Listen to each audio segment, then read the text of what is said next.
Mainit ang hapon sa baryo San Roque. Sa tabi ng sabungan, sa gilid ng lumang puno ng sampalok, nakaupo si Renato habang hawak ang isang laspag na walis tingting. Pawis na pawis siya, nanlilisik ang araw at amoy kulob ang paligid dahil sa pinaghalong amoy ng manok, lupa at pawis ng mga sabonghero. Utusan lang si Renato ni Don Romeo, ang pinakamayamang sabonghero sa buong lalawigan. Bata pa lang siya, kilala na siya bilang alila sa sabungan. Siya ang tagalinis ng kulungan, tagapulot ng mga nalaglag na balahibo, tagakuha ng tubig, tagaabot ng pagkain ng mga manok panabong. Kapag may laban, siya ang inuutusang magbuhat ng mga manok, magayos ng tari at maglinis ng dugo sa entablado kapag may natalo.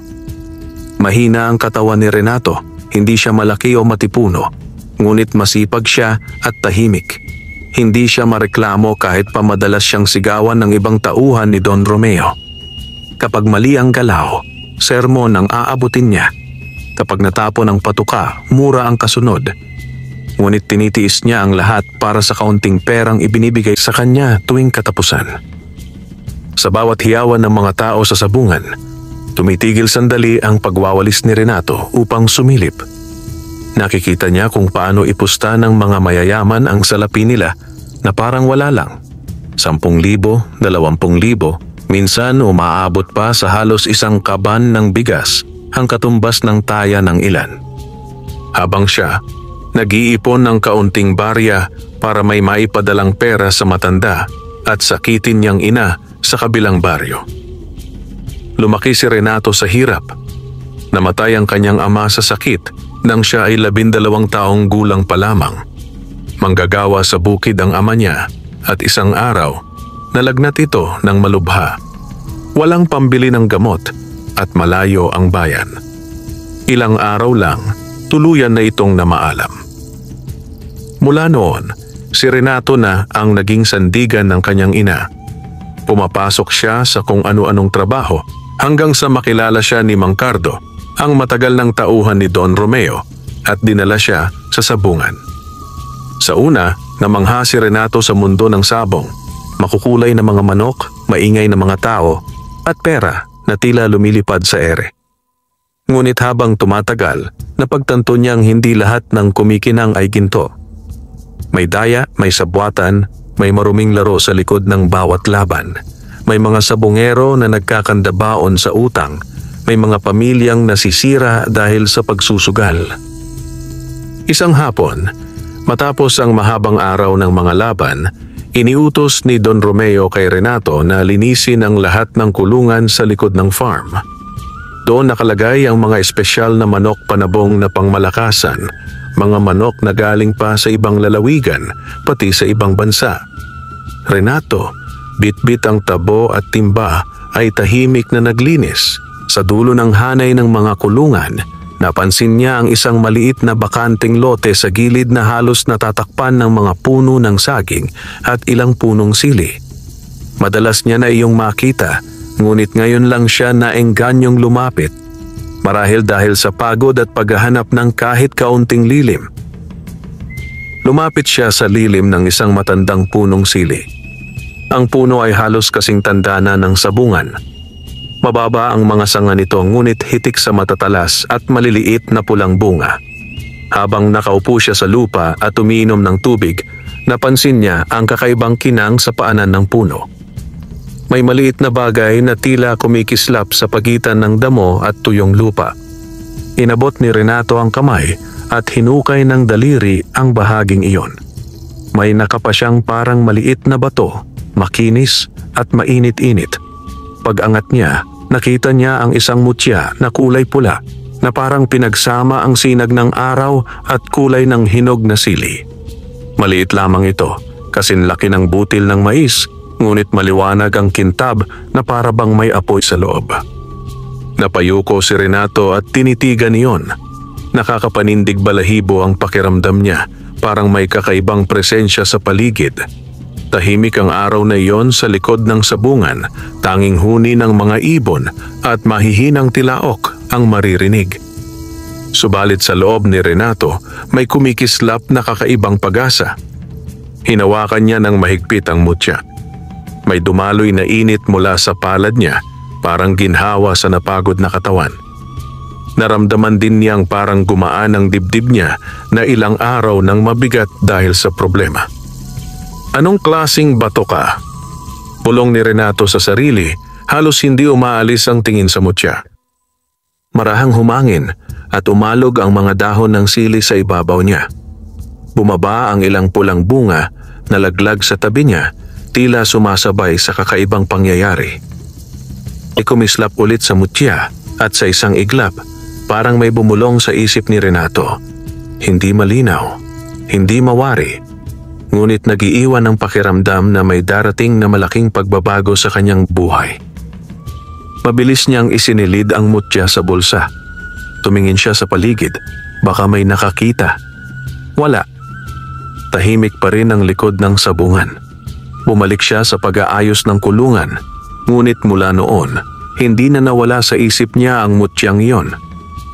Kinagabihan, habang nakahiga siya sa maliit na papag sa barong-barong na inuuko pa niya malapit sa sabungan, inilabas niya muli ang mutya. Mabagal itong kumikislap sa dilim, parang munting alitap-tap na hindi nauubos ang liwanag. Pinagmasdan niya ito hanggang sa unti-unti siyang antukin. Sa unang pagkakataon matapos ang napakaraming gabing puno ng pag-aalala, nakatulog si Renato ng mahimbing at payapa. Hindi niya alam na sa maliit na bato na iyon, magbabago ang ikot ng kanyang kapalaran. Kinabukasan, maaga pang nagising si Renato. Kakaiba ang sigla niya kahit kulang sa pahinga tuwing normal na araw. Parang magaan ang katawan niya at sariwa ang pakiramdam. Napahawak siya sa bulsa kung saan nakalagay ang mutya ng sili. Nandun pa rin ito, mainit-init at tila buhay. Pagpasok niya sa sabungan, sinalubong siya ng malakas na sigaw ni Mang Cardo. "Renato, bilisan mo ang kilos. May mga darating na bisita si Don Romeo. Galing ibang bayan, mabibigat magtaya. Ayaw niyang makita ang kalat dito." "Po, Mang Cardo, lilinisin ko na po agad," sagot ni Renato at nagmadaling nagpunta sa loob. Habang naglilinis, napansin niya ang isa sa mga paboritong manok ni Don Romeo na si General. Isang malaki at matikas na manok panabong na kulay pula ang balahibo at may mahahabang buntot na itim. Medyo matamlay ito, hindi tulad ng dati na agresibo at maangas. "Bakit kaya?" tanong ni Renato sa sarili. Lumapit siya sa kulungan at pinagmasdan ng manok. Parang may kaunting sugat sa paa at hindi maganda ang tindig. Dahil ayaw niyang mapagalitan, kumuha siya ng malinis na tubig at dahan-dahang hinugasan ang paa ni General. Pinunasan niya ito at saka marahang hinaplos ang likod. Habang ginagawa niya iyon, hindi niya alam kung bakit naisipan niyang hawakan ang mutya sa bulsa. Nang sabay niyang hawakan ang paa ng manok at ang mutya sa loob ng bulsa, nakaramdam siya ng bahagyang init na dumaloy sa kamay niya. Tahimik ang paligid noon. Pagkaraan ng ilang sandali, tumindig ng maayos si General, kumalampag ang mga pakpak, at muling nagpakita ng agresibong tikas. "Uy!" bulong ni Renato, gulat at namamangha. Maya-maya, dumating si Don Romeo. Nakapolo at pantalon na mamahalin, may sigarilyo sa bibig, at suot ang makintab na relong ginto. "Nasaan ang General?" usisa ng amo. "Dito po, Don," sagot ni Renato. Lumapit si Don Romeo at pinagmasdan ang manok. "Mukhang ayos na ah. Sabi ni Mang Cardo kagabi parang matamlay daw. Baka napagod sa ensayo." Umiling si Renato, hindi nakaimik. Hindi niya alam kung dapat ba niyang ikwento ang nangyari o itikom na lang ang bibig. Pinili niyang manahimik. Mabilis ang ikot ng araw. Nagsidatingan ang mga bisita mula sa karatig bayan. May dala silang sariling mga manok, panabong at maraming pera. Maingay ang sabungan. May tumatawa, may nagmumura, may nagyayabang ng panalo, may nasisiraan ng loob sa talo. Nang ipasok si General sa isa sa mga laban, malakas ang loob ni Don Romeo. Ito ang ilalaban ko. Siguradong panalo to, wika ni Don Romeo sa mga kapwa sabunghero. Nagsimula ang hiyawan. Tumaas ang mga kamay, sabay-sabay na sumigaw ng taya. May sumisigaw ng meron, may sumisigaw ng wala. May nag-aalok ng dagdag taya, may tumatawad. Si Renato ay nasa gilid, nagmamasid. Nasa bulsa pa rin niya ang mutya ng sili. Hindi niya maipaliwanag, ngunit habang pinagmamasdan ng manok ni Don Romeo, napapabulong siya sa isip na sana manalo ito. Hindi dahil kanigaganahan siya sa sabong, kundi dahil alam niyang kapag nanalo si Don Romeo, mas magiging maganda ang mood nito at baka hindi siya sigawan buong araw. Nang magsalpukan ng mga manok, tila mas mabilis at mas agresibo si General. Matibay ang tindig, eksakto ang bawat tuka at sipa. Ilang saglit lang, napuruhan nito ang kalaban. Tumilapon ang kabilang manok at napatihaya, bagsak sa gitna ng ruweda. Nag-ingay ang mga tao, malakas ang hiyawan at nagumpisa ang bilangan ng panalo. Ngiti ang nasa labi ni Don Romeo. Malaki ang kanyang kinita sa laban na iyon. Napatingin si Renato sa bulsa niya. Ramdam niya ang mainit na kinang ng mutya, parang tumugon sa resulta ng laban. May kumislot na ideya sa isip niya, ang mutya at ang swerte. Sunod-sunod ang laban ni General at ng ilang manok ni Don Romeo. Ilang beses pang nanalo ang kampo ni Don Romeo sa araw na iyon. Lalong dumami ang pera ng mayamang sabungero. Lalong sumigla ang sabungan at lalong sumigaw ang mga tao. Kinagabihan, habang naglalakad pa uwi si Renato sa barong-barong niyang tirahan, dali-daling sinalubong siya ni Mang Cardo. "Renato, halika nga rito," tawag ng matandang tauhan. Lumapit si Renato, may kaba sa dibdib. "Anong ginawa mo sa mga manok?" tanong ni Mang Cardo, nakataas ang kilay. "Wala naman po, Mang Cardo. Nilinis ko lang po ang kulungan, pinainom, pinakain, saka siniguradong malinis ang paa ni General," sagot ni Renato, halatang kinakabahan. "Ang galing ng kondisyon nila ngayon. Kanina lang, halos walang talo si Don Romeo. Natutuwa siya sa'yo. Heto, pinapabigay niya." Sabay abot ni Mang Cardo ng pinilipit na papel na may lamang pera. Napatingin si Renato, halos malaglag ang panga niya nang makita ang halaga. Mas malaki iyon sa regular na kita niya sa loob ng isang linggo. "Para po sa akin lahat ito?" tanong niya. "Oo, wag ka nang magtanong. Basta gawin mo lang ulit ang ginawa mo sa mga manok. Mukhang swerte ka eh," sabi ni Mang Cardo, sabay tapik sa balikat niya. Hawak-hawak ang perang iyon. Naglakad pa uwi si Renato. Magkahalong tuwa at pagtataka ang naramdaman niya. Pagdating sa kanyang barong-barong, agad niyang inilabas ang mutya. "Talaga bang ikaw ang dahilan?" bulong niya sa maliit na batong pula. Muli itong kumislap sa dilim. Parang sumasagot, tahimik ngunit malinaw. At sa gabing iyon, napuno ng pangarap ang isip ni Renato. Ano kaya kung magagamit niya ang mutya, hindi lamang para sa swerte ni Don Romeo, kundi para sa sarili niyang kinabukasan. Mula ng araw na nakasunod-sunod ang panalo ni Don Romeo, naging mas magaan ang pakikitungo nito kay Renato. Hindi na siya ganoon kadaling murahin, at minsan pa nga ay sinasabitan siya ng tira-tirang pagkain mula sa hapag ng amo. Hindi man sobra-sobra, malaki ginhawa na iyon sa kanya. Sa bawat panalo, may kaunting bahagi ng pera na ipinapahati ni Don Romeo bilang ganti sa kanyang sipag. Sa totoo lang, bihira iyon mangyari noon. Ngunit sa mga sumunod na linggo, tila ba sinwerte ng tuluyan ang kampo nila. Mas madalas ang panalo kaysa talo. At sa bawat paghawak ni Renato sa mutya bago ang laban, parang lagi ng panig sa kanila ang kapalaran. Nagumpisa siyang mag-ipon. Sa bawat dagdag na perang napupunta sa kanya, naglalagay siya ng bahagi sa isang lumang kahon sa ilalim ng kanyang papag. Hindi niya ginagalaw iyon kahit minsan. Iyon ang magiging puhunan niya balang araw. Isang gabi, habang kumakain siya ng tinapa at tuyo sa harap ng maliit niyang lampara, pumasok sa isip niya ang matagal ng pangarap na halos hindi niya sineryoso dati, ang magkaroon ng sariling farm ng mga manok panabong.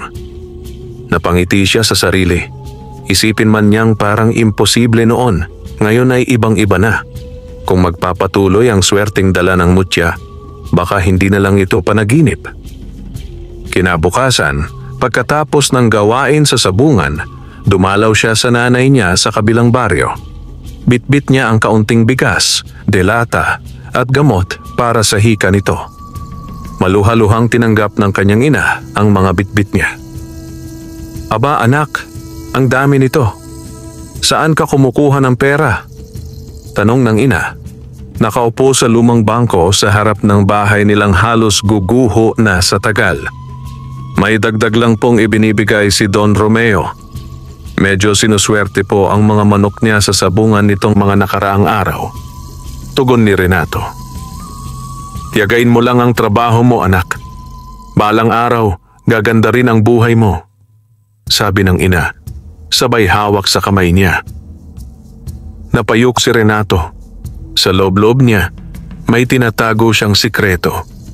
Ang mutya. Ngunit pinili niyang huwag na iyong ikwento sa ina. Ayaw niyang mag-alala ito o isipin na may ginagawa siyang masama. Habang pauwi sa sabungan, nadaanan niya ang isang bakanting lote na may mataas na damo. Hindi kalayuan sa sabungan ni Don Romeo. Naalala niya ang pangarap niya. Huminto siya saglit at pinagmasdan ang lupa. Kung magkakaroon siya ng sapat na pera, maaari niyang bilhin ang ganitong lote. Doon siya magtatayo ng sariling kulungan, sariling farm, at sarili niyang linya ng mga manok panabong. Hindi habang buhay utusan, bulong niya sa sarili. Sa sumunod na mga araw, tuloy-tuloy ang swerte. Kapag hinawakan ni Renato ang mutya at iniisip niyang manalo ang mga manok ni Don Romeo, kadalasan nagiging panalo nga. Napansin ito ng ilang tauhan. Parang laging nasa paligid ka kapag nananalo ang mga manok ni Don. Puna ng isang kasamahan niya. "Tsamba lang siguro," sagot ni Renato, pilit na ngumiti. Ngunit hindi lahat natuwa. May mga naiinggit na sabungero na matagal ng talo kay Don Romeo. May ilan na nagbubulong-bulungan. "Bakit kaya parang laging maganda ang kondisyon ng mga manok ni Don Romeo?" Tanong ng isa. "Baka may sikreto ang mga tauhan niya. Baka gumagamit ng kung ano-anong pinagbabawal," sagot ng isa. Dumating ang araw na tinawag si Renato ni Don Romeo sa opisina nito sa loob ng malawak na farm. "Renato, umupo ka." Maangas ngunit hindi malamig ang boses ni Don Romeo.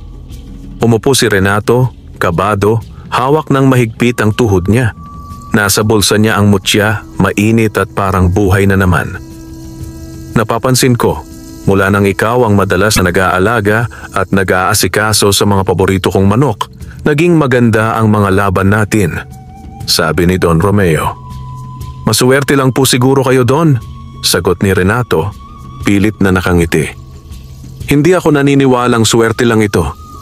Pero kung ano man ang meron ka, basta hindi ilegal, wala akong pakialam. Ang mahalaga, panalo ako," tuloy ni Don Romeo. Napakuyom ng kamao si Renato. Hindi niya alam kung dapat na ba niyang sabihin ang tungkol sa mutya.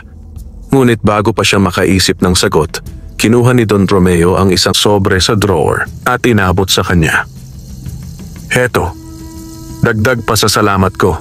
Gusto kong ikaw na ang maging tagapangasiwa ng kondisyoning ng mga manok sa farm. Malaki ang tiwala ko sa iyo. Basta tatandaan mo, sa akin ka unang mananatili. Ako ang nagbigay sa iyo ng pagkakataong ito." May diin sa huling mga salita si Don Romeo.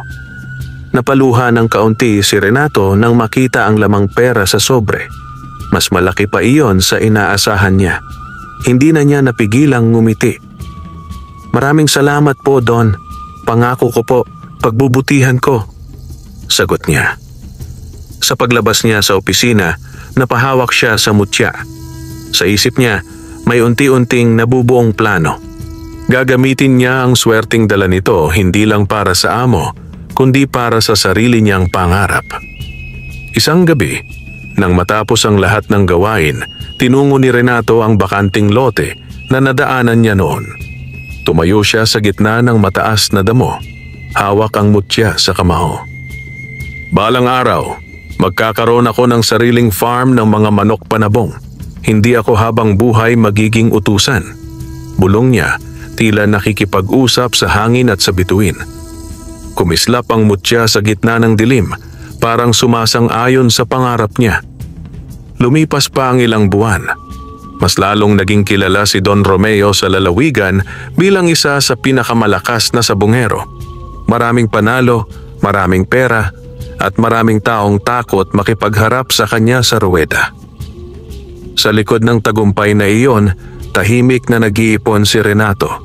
Dahil sa mas mataas na posisyon bilang tagapangasiwa ng kondisyoning ng mga manok, mas malaki na ang kanyang sahod. Bukod pa ang pabuya tuwing malaki ang panalo ni Don Romeo. Sa tuwing susunduin niya ang ina, may dala na siyang pagkain, gamot at kaunting pera. Unti-unti na ring naipaayos ang bubong ng lumang bahay nila upang hindi na tumutulo tuwing umuulan. Napansin ng ina niya ang pagbabago.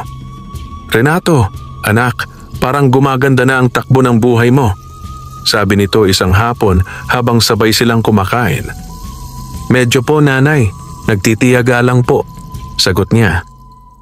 "Mag-ingat ka sa kinikita mo. Huwag kang magpapadala sa tukso. Maraming sabungero ang nasisira ang buhay dahil sa pera at sugal," paalala ng ina. Tumango si Renato. Alam niya ang sinasabi ng ina. Bilang utusan ni Don Romeo, araw-araw niyang nakikita ang epekto ng sabong sa mga tao. May nananalo, may natutuwa, ngunit mas marami ang nalulugmok sa talo. Sa kabila nito, alam niyang ang swerteng dumarating sa kanya ay galing sa isang bagay na hindi niya lubos maipaliwanag, ang mutya ng sili. Bihira niya itong ilabas sa harap ng ibang tao. Kadalasan, kapag mag-isa siya at nakapikit, iniipit niya ito sa pagitan ng mga daliri at ibinubulong ang mga hangarin niya. Hindi niya ito ginagamit upang manloko o mandaya. Hindi siya ang pumipili kung sino ang dapat manalo sa laban. Ngunit sa bawat paghawak niya nito, tila mas nagiging malinaw ang mga desisyon niya sa pag-aalaga ng manok. Kung kailan pagpapahingahin, kung kailan pakakainin ng marami, kung kailan i-eensayo ng todo.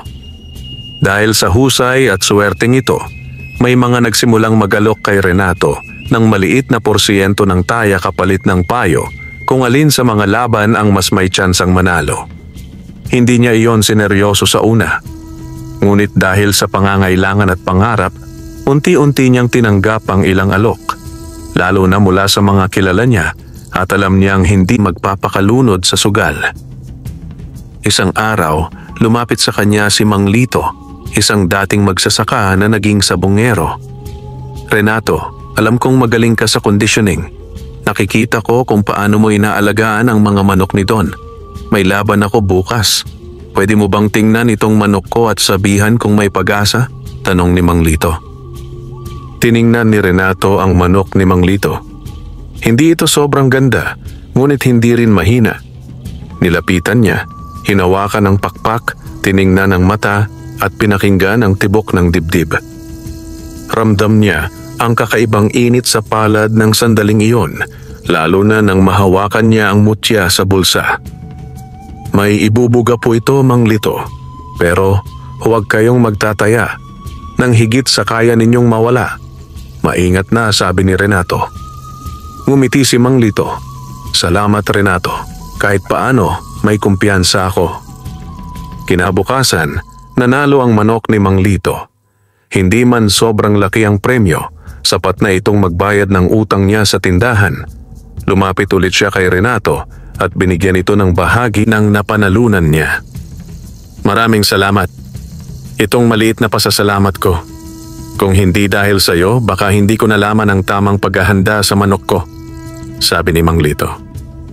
Unti-unti kumalat ang balita na may kakaibang galing si Renato sa pag-alaga at pagtingin sa potensyal ng mga manok. May ilang sabungero mula sa kalapit bayan na pumupunta pa sa sabungan ni Don Romeo, hindi lang para sumali sa laban, kundi para kumonsulta kay Renato. Hindi ito nagustuhan ng ilan sa mga tauhan ni Don Romeo. May naiinggit, may natatakot na baka balang araw lumaki ang ulo ni Renato at lumayo kay Don Romeo. Isang gabi habang nag-iisa si Renato sa likod ng sabungan at nag-aayos ng kulungan, nilapitan siya ni Ruben, isa sa matagal ng tauhan ni Don Romeo na kilala sa pagiging palainom at palaasal. "Uy Renato, ang sikat mo na ngayon ah." Bungad nito, nanlilisik ang mata. "Wala yon Ruben, nagtatrabaho lang naman ako." Mahinahong sagot niya. "Naririnig namin ang mga tao. Ikaw daw ang dahilan kung bakit panalo si Don. Ikaw daw ang may dala ng swerte. Baka naman may tinatago ka." Pasarkastikong sabi ni Ruben. Napakagatlabi si Renato. Naramdaman niyang hinawakan niya ng mahigpit ang mutya sa bulsa para siyang hinahabol ng kaba. "Wala akong tinatago. Nagsusumikap lang ako," sagot niya. "Talaga lang ha. Tandaan mo Renato, hindi magugustuhan ni Don Romeo kung may ginagawang lihim ang tauhan niya na hindi niya alam. Huwag kang magtataksil sa kanya." Banta ni Ruben bago ito tuluyang umalis. Nanlamig ang pakiramdam ni Renato. Naramdaman niyang unti-unti nang nagbabago ang tingin sa kanya ng iba sa sabungan. Hindi na lang siya basta utusan. May ilan nang kinatatakutan siya, may ilan nang naiinggit, at may ilang posibleng maghiganti kapag nagkataon. Sa gitna ng lahat, patuloy pa rin siyang nangarap. Mas lalo niyang isiniksik sa isip na kailangan na niyang paghandaan ang araw na maaari na siyang humiwalay kay Don Romeo at magtayo ng sariling farm. Isa-isang binilang ni Renato ang naipon niyang pera sa kahon sa ilalim ng papag. Hindi pa sapat, ngunit malapit na. Kung magpapatuloy ang swerte, sa loob ng ilang buwan pa, makakabili na siya ng maliit na lupa. Habang nagbibilang siya, kinabig niya ang mutya at inilagay sa ibabaw ng mesa. Nagniningning iyon sa liwanag ng lampara. "Pakisamahan mo pa ako," pabulong niyang panalangin sa munting bato. Sa kinis at kislap nito, nakita niya ang sarili hindi na bilang utusan, kundi bilang may-ari ng sariling farm. Mga manok na siya mismo ang pumipili, siya ang nag-aalaga, at siya ang nagdedesisyon kung kailan ilalaban. Isang buhay na malayo sa pag-aalila at pagsigaw ng iba sa kanya. Isang buhay na siya naman ang may kontrol sa sarili niyang kapalaran. Dumating ang araw na matagal nang hinihintay ni Renato. Isang umaga, habang nasa sabungan, dumating ang isang lalaking hindi niya kilala. Maayos ang pananamit, may dalang folder at mukhang tagabayan. Lumapit ito kay Don Romeo na nooy nakaupo sa isang lamesa, hawak ang tasa ng kape. Makailang saglit na nag-usap ang dalawa. Hindi marinig ni Renato ang kanilang usapan, ngunit nagtatapik ang dalawa at tila nagkakasundo. Maya-maya, tinawag ni Don Romeo si Renato. "Renato, halika rito," sigaw nito. Lumapit si Renato, bahagyang nanginginig. "Ano po yon, Don?" "May balita ako sa iyo. Naibenta na ng munisipyo ang ilang bakanteng lote sa likod ng baryo. Isa roon, mukhang interesado ka," sabi ni Don Romeo. Napakunot noo si Renato. "Po? Bakit po ako interesado?" "Hindi mo ba alam? Matagal ka nang pinapanood ng ilang tao dito. May nagkwento sa akin na humihingi ng payo sa iyo ang mga sabonghero, binibigyan ka nila ng porsyento sa panalo. Nag-ipon ka raw." "Hindi naman ako bulag, Renato. Halata naming lumalakas ang kita mo." Hindi nakasagot si Renato. Alam niyang oras na para harapin ang katotohanan. "Inaamin ko po, Don. Nag-ipon po ako. Gusto ko pong balang araw magkaroon ng sariling farm." Malumanay niyang sagot. Tumawa ng kaunti si Don Romeo. At bakit hindi mo sinabi sa akin? Akala mo ba magagalit ako? Natakot po ako na baka isipin niyong tatalikuran ko kayo, amin ni Renato. Umiling si Don Romeo. Alam mo, hindi ako hangal. Alam kong hindi habang buhay mananatiling utusan sa akin ang mga tauhan ko. May kanya-kanya kayong pangarap. At dahil malaki ang naitulong mo sa akin, hindi kita pipigilan. Doon nagulat si Renato. Inabot ni Don Romeo ang folder mula sa lalaking bisita. May lote sa gawing silangan ng baryo. Hindi kalakihan pero sapat para sa maliit na farm. Nakipag-usap na ako sa taong nag-aalok. Kung seryoso ka, tutulungan kitang makuha ito. Babayaran mo ako unti-unti. Isipin mo na lang, puhunan mo sa pangarap mo. Nanlaki ang mata ni Renato. Halo-halo ang emosyon, tuwa, kaba, pasasalamat. Don, totoo po ba yan? Papayag kayong tulungan ako? Halos nanginginig niyang tanong. Tumulong ka sa akin, hindi ba? Naging masagana ako dahil sa'yo. Sa tingin mo ba hindi ko nakikita yon? Hindi ako ganun kasama, Renato? Sabi ni Don Romeo, mas seryoso na ngayon. Maraming salamat po, Don. Hindi ko po ito malilimutan. Tapat na sagot niya. Sa mga sumunod na linggo, sinamahan siya ng lalaki mula munisipyo upang ipakita ang lote. Bagaman hindi malaking lupa, maayos ang lokasyon. Medyo mataas, hindi binabaha at malapit sa patubig. Sakto para sa kulungan ng mga manok, maliit na bodega at konting espasyo para sa mga tangke ng tubig at paliguan ng manok. Sa unang pagkakataon sa buhay niya, pumirma si Renato sa isang dokumento bilang taong may pagmamay-ari. Maaaring hulugan, maaaring matagal bago mabayaran ng buo, ngunit opisyal. Hindi na lang siya basang utak na utusan. Siya ay nagiging tunay na may-ari ng isang bagay. Habang pauwi mula sa munisipyo, hinawakan niya ang mutya ng sili sa bulsa niya. Salamat, bulong niya. Hindi niya alam kung kanino nakatuon. Sa Diyos, sa kapalaran, sa mutya, o sa sarili niyang pagpupunyagi. Marahil sa lahat.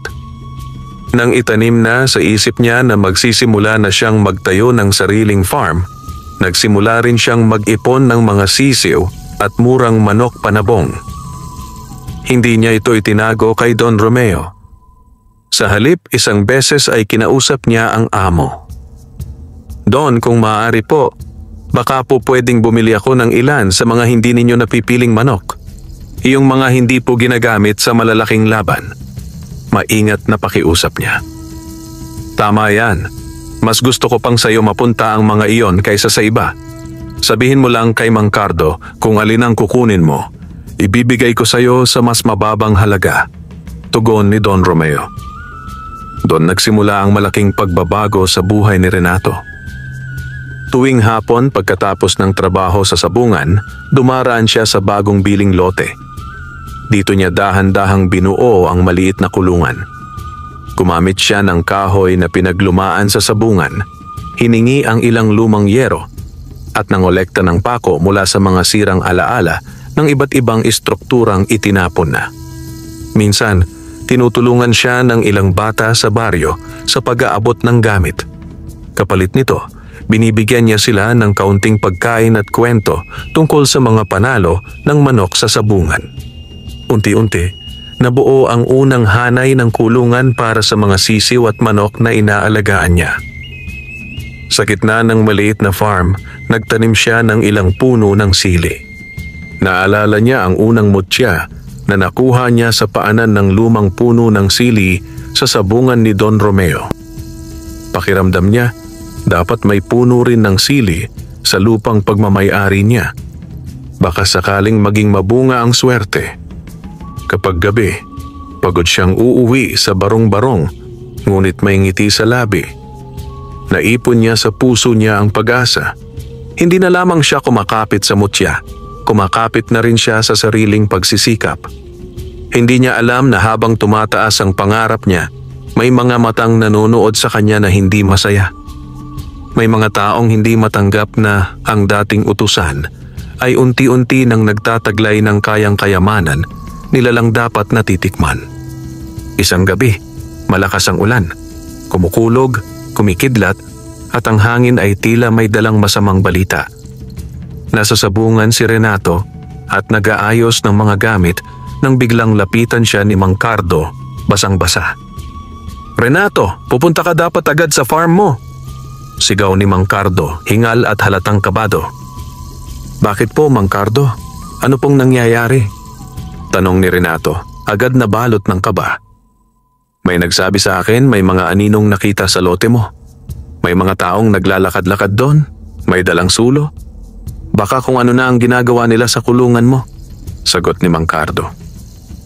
Hindi na nag-aksaya ng oras si Renato. Dali-dali niyang kinuha ang mutya sa bulsa at pinisil ng mahigpit para bang humihingi ng lakas. Tumakbo siya palabas, hindi inalintana ang lakas ng ulan. Lumusong siya sa putik. Halos madapa sa madulas na kalsada, ngunit hindi tumigil. Pagdating niya sa kanyang maliit na farm, bumulaga sa kanya ang masakit na tanawin. Wala na ang ilan sa mga kahoy na poste ng kulungan. May 3 manok siyang nakahandusay sa lupa, sugatan at hindi na gumagalaw. Ang ilan ay nagkakagulo, nagliliparan, at ang iba ay parang may bahid ng dugo sa balahibo. Sa gitna ng dilim at ulan, may 3 lalaking nakaputing sando at maong na nagmamadaling tumakbo palayo. May isa pang agad na sumakay sa nakaparadang motorsiklo sa gilid ng kalsada. "Hoy, tumigil kayo!" Sigaw ni Renato. Ngunit hindi na siya pinansin ng mga lalaki. Ilang sandali lang nakalayo na ang mga ito. Napaluhod siya sa lupa. Sa harap niya, ang ilang buwan niyang pinaghirapang farm ay tila sinira sa isang iglap. Naramdaman niya ang pait sa lalamunan at ang bigat ng dibdib. Ang mga manok na inalagaan niya mula sisiw ay nakahandusay ngayon na parang walang halaga. Napahawak siya sa mutya sa kanyang palad. "Bakit ganito?" Pabulong niyang tanong sa gitna ng buhos ng ulan. Dumating si Mang Cardo, basang-basa rin.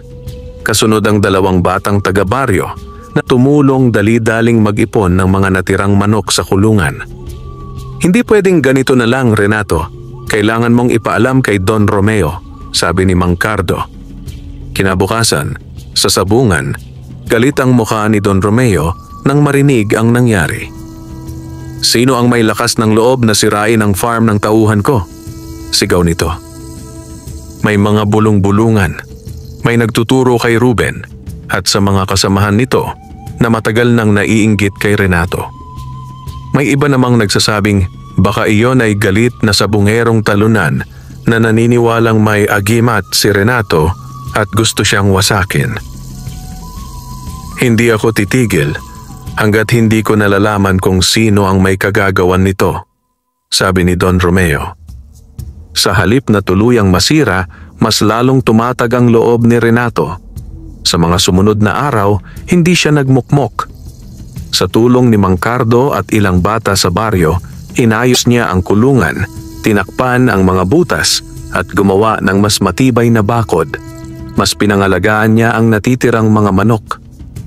Habang pinandidiliman ng iba ang mundo niya, mas pinili niyang pagningasin ang pag-asa niya. Isang linggo pagkatapos ng insidente, nagdaos ng malaking sabong sa bayan.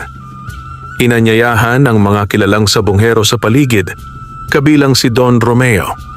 Ngunit sa pagkakataong iyon, may isang espesyal na laban kung saan pinayagan ang mga bagong sabonghero na sumali. "Renato, oras na siguro para subukan mong ilaban ang isa sa mga manok mo," sabi ni Don Romeo isang gabi. Nanlaki ang mata ni Renato. "Ako po mismo ang sasali?" "Tama. Hindi ka habang buhay nasa lilim ng pangalan ko. Gusto kong makita kung paano ka lalaban bilang sabonghero, hindi lang bilang tagapag-alaga. Piliin mo ang pinakamagaling mong manok. Sasagot ako sa bayad sa laban, ngunit tandaan mo, ang pangalang dadalhin mo roon ay sa iyo na, hindi sa akin," matatag na sabi ni Don Romeo. Parang kumalabog ang puso ni Renato sa dibdib niya. Sa wakas, pagkakataon na niya. Umuwi siya sa farm at pinagmasdan ang mga manok niya. May isang nakatawag ng pansin sa kanya, Isang matikas na manok na kulay pula na may bahid na itim sa leeg at buntot. Mabilis, matibay at tila hasang-hasa na sa ensayo. Ikaw ang isasama ko, bulong niya sa manok. Sa araw ng laban, punong-puno ang sabungan. Maingay, masikip at mainit. Ngunit kakaiba ang naramdaman ni Renato. Naramdaman niya ang kaba, ngunit higit doon, naroon ang malaking pag-asa. Sa bulsa niya, nakatago pa rin ang mutya ng sili. Bago magsimula ang laban, pumunta siya sa isang sulok, inilabas ang mutya at marahang hinawakan ito. Huling-hiling ko sa iyo, samahan mo ako, hindi para sa kasakiman kundi para sa pangarap na makabangon, bulong niya. Nagsimula ang laban. Sa una, wala pang tiyak na lamang, halinhina ng tuka at sipa. Ang kalaban ay manok ng isang kilalang sabunghero mula sa kabilang bayan, malakas, agresibo at hindi madaling umatras. Napahawak sa railing si Renato, ramdam ang lakas ng tibok ng puso niya. Sa isang iglap, parang bumagal ang paligid. Narinig niya ang sigaw ng mga tao, ang tawanan, ang sigawan ng meron at wala. Ngunit wala siyang ibang nakita kundi ang galaw ng dalawang manok sa gitna. Sa sandaling iyon, marahang uminit ang mutya sa bulsa niya. May kung anong tiempo ang biglang natutunan ng manok niya. Tumama ang isang malinis na sipa sa tapat ng dibdib ng kalaban. Bumagsak ito, lumuhod at hindi na nakabangon. Nag-ingay ang buong sabungan. May natuwa, may napasigaw sa galit. Ngunit para kay Renato, tila tumahimik ang lahat saglit at tanging tibok ng puso niya ang narinig niya. Panalo! Sigaw ng sentensyador. Napaluhod si Renato sa tuwa, napahawak sa muka. Hindi niya inakala na mararanasan niyang maging pangunahing sabunghero, hindi lamang utusan. Lumapit si Don Romeo at dinampian ng tapik sa balikat siya. Iyan ang sinasabi ko sa iyo.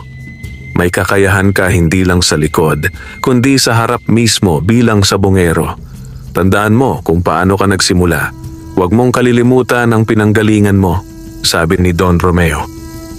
Mula sa laban na iyon, kumalat ang balita sa buong lalawigan tungkol kay Renato, ang dating utusang sabunghero ni Don Romeo na ngayon ay isa ng bagong sabungherong hindi basta-basta. Nagsimula nang makilala ang pangalan niya. Sa mga sumunod na buwan, unti-unti niyang nabayaran ang utang sa lupa. Pinalawak niya ang farm, dinagdagan ang kulungan at inayos ang paligid. Nag-hire siya ng 2 kabataang walang trabaho sa baryo upang tulungan siya. Hindi na siya nag-iisa. Sa gitna ng farm, tumayog ang ilang punong sili na itinanim niya noong una. Sa paanan ng isa sa mga iyon, minsan ay umuupo siya sa dapit hapon. Hawak ang mutya sa kamay. Pinagmasdan niya ang farm niya. Mga manok na matatag, kulungang maayos, lupang kanya. Isang buhay na dati ay sa panaginip lamang niya nakikita, ngayon ay nasa harap na niya. Hindi perpekto ang lahat. May mga talo sa laban, may mga manok na nagkakasakit, may mga taong patuloy na naiinggit at nagbabantay sa kanya. Ngunit iba na siya ngayon. Hindi na siya ang dating Renato na puro sunod lang sa utos, nanginginig sa galit ng amo. Siya na ngayon si Renato, ang sabungerong minsang naging utusan ni Don Romeo, na yumaman dahil sa napulot na mutya ng sili at nagpundar ng sariling farm ng mga manok panabong. At habang pinapatakbo niya ang palad sa ibabaw ng mutya, napangiti siya. Salamat sa swerte, pero higit sa lahat, salamat sa lakas ng loob na ibinigay mo, bulong niya. Sa likod ng ngiting iyon, alam niya na ang tunay na mutya ay hindi lamang ang batong pula sa kanyang palad, kundi ang pusong hindi sumuko sa kahirapan, ang isip na nangarap, at ang kamay na hindi natakot kumayod para abutin ang pangarap. Doon natapos ang isang yugto ng kanyang buhay, ngunit doon din nagsimula ang panibagong kabanata bilang isang lalaking nakatindig na hindi na bilang alila, kundi bilang tunay na may-ari ng sariling kapalaran. Wakas,